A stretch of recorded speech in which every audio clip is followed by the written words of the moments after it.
here we go again. I was inspired by my pot dress to make a teacup dress, and here we go, by the king of fashion. First, you have to mold it, create the shape of the cup, yes, and cast with clay to get your shape going in and set it properly to take the actual shape of the tea cup. Now, the headgear. The headgear was supposed to be a jug, a tea jug, but we changed our mind last minute.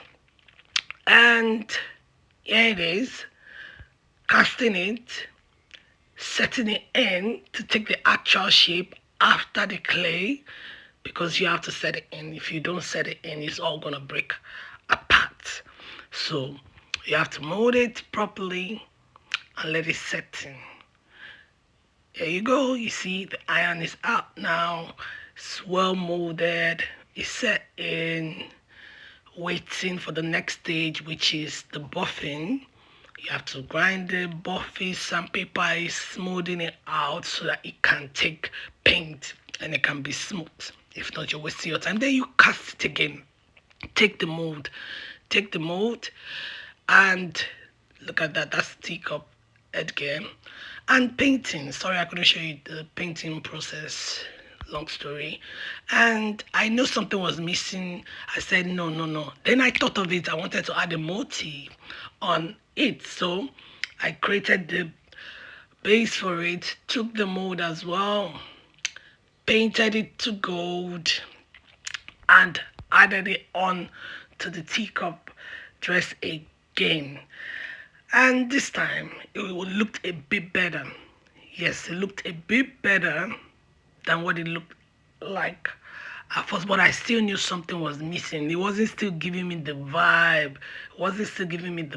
So I'm like, no, we need to add something else again. So I said, let's paint the brim and the hand of the cup. Let's paint it gold so that it can pop. You can see you've added a bit of details, the motifs.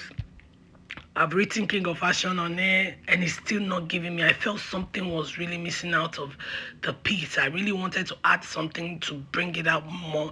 And I thought about it. There was a teacup set I had, a Versace teacup set I had, and it came to my head immediately. And I was like, you know what, let me Google the pink of the teacup. And it popped up, and I'm like, I'm going to infuse a bit of Versace to add on the edge. And let's see how it comes out. And guess what? I did, and it added the vibe that the dress needed. It added the vibe that the dress needed. And to anyone thinking about copying all these ideas, which I had sleepless nights thinking about coming up with, I have registered it. My pot dress, most of my iconic pieces are being registered now, so copy it at your own risks. It is allowed. Then we shall meet. And also, you can see, the teacup, the headgear. I almost didn't want to do this, so I'm like, no, I wanted a tea mug, but came out nice. Then we have to pad the inside. If not, it's what? To chuku your body.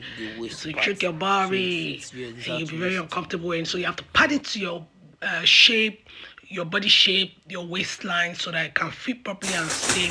And we had to ship all the way from Nigeria to UK for my photo shoot.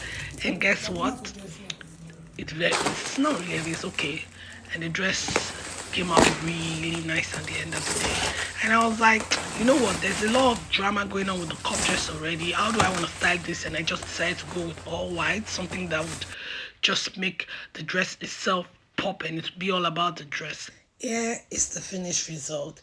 Thank you all my fashion lovers, and thank you all for keeping up with me, your girl, the king of fashion, creative director of Tiannah'S Style and Elegance by Tiannah'S. Mwah!